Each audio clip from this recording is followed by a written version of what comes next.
नमस्कार शेतकरी बांधवांनो, मी गोपीनाथ रमेश दिवेकर उर्फ GRD आपलं GRD कृषी शक्ती शाश्वत शेती मॉडेलच्या माध्यमातून यूट्यूब चॅनलवरती हार्दिक असं स्वागत करतो। या ठिकाणी आपण येणाऱ्या काळामध्ये एक शेतकऱ्यांनी कोणत्या गोष्टी कराव्यात की जेणेकरून त्याची जी शेती आज जी तोट्यात आहे ती फायद्याकडे जाऊन किंवा त्यांनी खर्च केलेल्या प्रत्येक रुपयाचा मोबदला त्याला मिळून कोणत्याही परिस्थितीत अपवादात्मक फक्त गारपीट किंवा पूर येणे किंवा नैसर्गिक कुठलीही अशी प्रकोप की ज्याच्यामुळं पीक जाईल ह्या व्यतिरिक्त कोणत्याही दुसऱ्या बाजूच्या मध्ये शेतकऱ्यांनी न गुंतता त्याने खर्च केलेला प्रत्येक रुपया त्याला मिळावा अशा पद्धतीने शेती करण्याची जी काही पद्धत आहे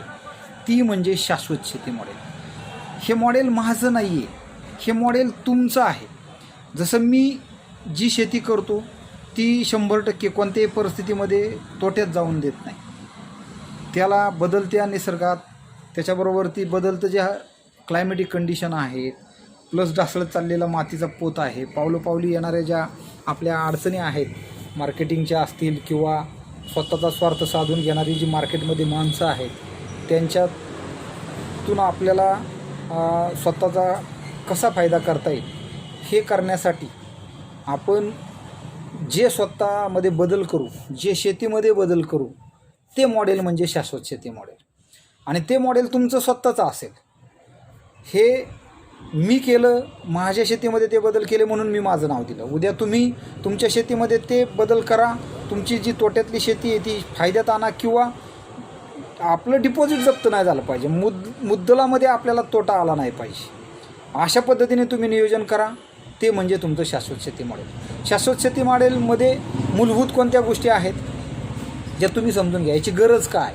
कारण आता जे लेबरचे समस्या आहेत, बाजारभावामधील चढ उतार आहेत, त्याचबरोबर ती मार्केट वाहतूक प्रणाली, तुमच्या पाठीमागं होणारा जो मालाचा लिलाव असेल, विक्री व्यवस्था असेल, तिथं ज्या गोष्टी होतात त्या तुमच्या हातात नाही आहेत। त्याच्यामुळं तुम्हाला शेतीमध्ये असे बदल करावेच लागतील की ज्याच्यामध्ये तुम्ही तुमच्या पिकाला 100% फायद्यामध्ये आणताल आणि तुमच्या कुटुंबाला समृद्धीकडे घेऊन जाताल।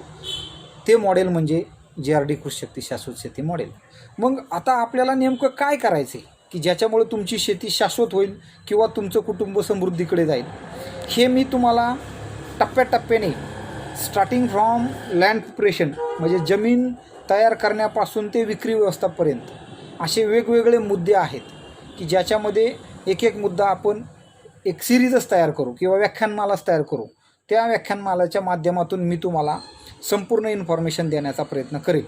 हे अनुभव आहेत, हे कुठल्या पुस्तकातील किंवा कुठल्या लेखकाचे किंवा कोणाचे असं मी म्हणणार नाही। याच्यामध्ये काही गोष्टी कदाचित तुम्हाला त्या पटणार पण नाहीत किंवा चुकीच्याही वाटतील, परंतु हे माझे स्वतःचे आलेले अनुभव आहेत, ते मी तुमच्यापर्यंत पोहोचवण्याचा प्रयत्न करेल। आज मग ह्या शाश्वत शेती मॉडेलचा जो पहिला टप्पा आहे तो पहिला टप्पा कोणता किंवा शाश्वत शेती करायचं म्हणजे नेमकं काय करायचं, याच्यामध्ये एक वाक्य लक्षात घ्या की आपण जे काही शेतामध्ये पिकवतो ते एक व्यवसाय म्हणून पिकवणं म्हणजे टार्गेट ठेवून पिकवणं, ते म्हणजे शाश्वत शेती। टार्गेट हे हायेस्ट उत्पादनाचं नाही ठेवायचं, कारण शेतकरी हिथंच चुकतो। टार्गेट हे तो उत्पादनाचं ठरवतो आणि उत्पादनाचं टार्गेट ठरवताना त्याच्या जमिनीची मर्यादा काय आहे, त्याच्या त्यावेळेची परिस्थिती काय आहे, वातावरण कुठलं आहे, त्याचं पीक कुठलं आहे, त्याला येणाऱ्या समस्या कुठल्या आहेत याचा विचार न करता फक्त एवढं मला उत्पादन काढायचं असं एक टार्गेट ठेवतो आणि खर्च करत जातो। परंतु इथं एक गोष्ट लक्षात घ्या, एक इकॉनॉमिक्समध्ये नियम आहे, लॉ ऑफ डिमिनिशिंग रिटर्न। म्हणजे तुम्ही जो काही खर्च करताय तो खर्च एका लेवलपर्यंतच तुमची प्रोडक्टिव्हिटी वाढवतो, त्या लेवलच्या नंतर तो खर्च तुमची प्रोडक्टिव्हिटी वाढवत नाही, म्हणजे त्याच्या पुढचा होणारा खर्च हा तुमचा वाया जातो। मग टार्गेट ठेवून शेती करायची म्हणजे काय, समजा उदाहरण तुम्हाला मी देतो, आपल्याला उदाहरणार्थ 100 टन ऊसाचं उत्पादन घ्यायचे किंवा एक 15 टन कांद्याचं उत्पादन घ्यायचे, परंतु हे 100 टन ऊसाचं उत्पादन देण्याची कॅपॅसिटी तुमच्या जमिनीत आहे का, याची पहिली खात्री तुम्ही करणं गरजेचं आहे. ते खात्री करायची म्हणजे तुम्ही म्हणताल कसं काय करायचं दिवेकर साहेब, हे आम्हाला कसं कळणार. मी त्याचं प्रत्येक गोष्टीचं एक बेसिक असतं. समजा 100 टन ऊस उत्पादन तुम्हाला काढायचं, तर तुमच्या जमिनीचा ऑर्गॅनिक कार्बन हा मिनिमम 1% असला पाहिजे. त्या जमिनीचा सामू हा 6.5 ते 7.5च्या दरम्यानच असला पाहिजे. तुमच्या पाण्यामध्ये क्षारांचं प्रमाण नको आणि तुमच्या जमिनीचा जो पोत आहे किंवा इतर जे टेक्स्चर स्ट्रक्चर पोरोसिटी ह्या ज्या गोष्टी आहेत त्या दृष्टीने सुटेबल असल्या पाहिजेत. मग ह्यासाठी तुम्ही जमिनीची माती परीक्षण करून घेण्याची पहिली गरज आहे, की ज्याच्यातून तुमच्या जमिनीची कॅपॅसिटी किती आहे, किती टन उत्पादन द्यायची हे तुम्हाला समजेल. कारण तुम्ही हे न करता उत्पादन वाढवण्यासाठी किंवा टार्गेट ठेवून शेती करताय म्हणजे तुम्ही आभाळामध्ये किंवा ढगात गोळ्या मारताय किंवा उगाच एकदम तुमचं शरीर ताणताय. ह्याचा परिणाम काय होतो आहे, तुमचा ज्या दिशेने खर्च व्हायचा आहे त्या दिशेने न होता त्याच्या विरुद्ध बाजूने खर्च होतो आणि तुमची उत्पादकता त्या पटीत वाढत नाही ज्या पटीत तुम्ही टार्गेट ठेवून केलेलं असते. मग आपल्याला हा पहिला मुद्दा आहे की ज्या पिकाचं आपल्याला नियोजन करायचं आहे त्या पिकाच्यानुसार आपल्या जमिनीमध्ये ती गुणवत्ता आहे का, तो जमिनीचा प्रकार आहे का, ती पोत आहे का, ती जमिनीचा सामू आहे का, ऑर्गॅनिक कार्बन किती आहे, EC जमिनीचा किती आहे, परत मायक्रोन्युट्रियनचं जे स्टेटस आहे त्याची ॲव्हॅलिटी किती आहे, कोणतं मूलद्रव्य जास्त आहे, कुठलं कमी आहे, चुनखडीचं प्रमाण आहे का, क्षारांचं प्रमाण किती आहे, याचा अभ्यास आपण करणं खूप गरजेचं आहे मित्रांनो. आणि याच्यातून आपण तो अभ्यास केल्याच्या नंतर आपल्याला हे लक्षात येईल की मग आपल्याला कोणत्या दिशेने जायचे. मग आता आपला पहिला टप्पा आपण मातीची तपासणी करून घेऊ. आता मातीची तपासणी करताना मातीची तपासणी कशी करायची याच्याबद्दल मी तुम्हाला परत एक सेपरेट व्हिडिओ क्लिप तयार करेल आणि ते मी पाठवेल, जेणेकरून ज्याच्यामध्ये तुम्हाला मातीची तपासणी करताना काय केलं पाहिजे हे लक्षात येईल. परंतु या ठिकाणी मी एक आवर्जून गोष्ट सांगेल, तुम्ही मातीची तपासणी केल्याशिवाय पिकाचं हायेस्ट उत्पादन किंवा टार्गेट ठेवून उत्पादन काढू शकत नाही. दुसरा विषय, तुम्ही मातीचं दूध प्या, काळी माई येते तिचं रक्त पिऊ नका. जर हे तुम्ही तपासणी करता जी खतं, औषधं, कीटकनाशके, बुरशीनाशके, तणनाशके, रासायनिक फर्टिलायझर, वॉटर सोल्युबल किंवा इतर ज्या काही गोष्टी जमिनीमध्ये सोडताय त्या उत्पादनाच्या हव्यासापोटी, ते म्हणजे तुम्ही त्या मातीचं रक्त पिताय. मातीचं दूध प्यायचं आहे तर तुम्ही ह्या जमिनीची क्षमता किती आहे हे ओळखून त्याप्रमाणे तुम्ही जर त्या पिकाला, त्या जमिनीला तुम्ही देत गेला तरच तुम्हाला तुमच्या खर्चाच्या मानाने उत्पादन मिळेल आणि तुम्ही शाश्वत शेतीकडे वाटचाल करा.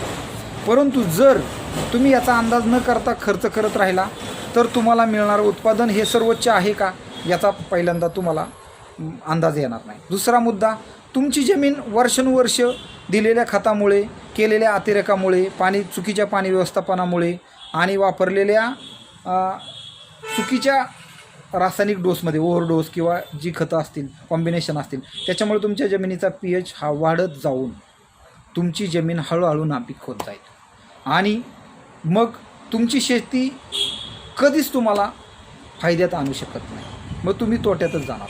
मग हा पहिला पैलू आहे आपल्या शाश्वत शेती मॉडेलचा, की तुम्ही कोणतंही पीक करायचं असेल तर त्याची माती तपासणी करणे आणि माती तपासणीच्या रिपोर्टनुसार तुम्ही त्या पिकाच्या, त्या जमिनीच्या उत्पादनाचं टार्गेट ठेवा. ते टार्गेट तुम्हाला कसं ठेवायचं आहे, वाटलं तर तुम्ही माती तपासून घ्या. त्याचा रिपोर्ट तुम्ही माझ्या नंबरवरती 9922479006 ह्या नंबरवरती तो मातीचा रिपोर्ट पाठवा. तुम्हाला कोणतं पीक करायचं आहे ते मला सांगा. त्याच्यानुसार मी तुम्हाला कोणत्या महिन्यातल्या लागवडीत, जसं तुम्ही आडसाली ऊस 100 टन काढू शकता, परंतु पूर्व हंगामी किंवा सुरू ऊस हा 100 टन काढू शकत नाही. महाराष्ट्रातल्या कुठल्या शेतकऱ्याचं तुम्ही असं पेपरला किंवा अशी बातमी ऐकली का ज्याने ऑक्टोबरनंतर ऊस लावला आहे किंवा जानेवारीत फेब्रुवारीमध्ये ऊस लावला आहे आणि तो 100 टन काढला आहे? कधी आहे का बातमी? नाही.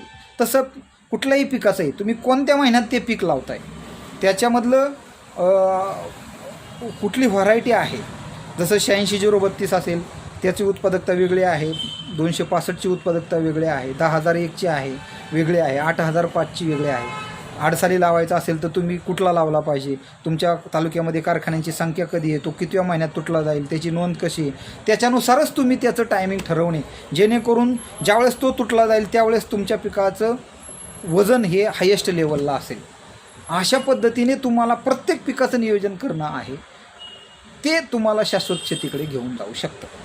म्हणून आज आपण ह्या व्हिडिओमध्ये, ह्या व्याख्यानमालेमध्ये पहिला टप्पा पाहिला की आपण जमिनीच्या क्षमतेनुसार पिकाची निवड करणे आणि निवड केलेल्या पिकाचं टार्गेट ठरवणे, उत्पादकता, हा शाश्वत शेती मॉडेलचा पहिला टप्पा आहे. मित्रांनो, हा पहिला टप्पा तुम्हाला आवडला किंवा याच्यामध्ये काही तुम्हाला प्रॉब्लेम असतील, शंका असतील, डाऊट असतील तर तुम्ही माझ्या नंबरवरती मला कॉल करा.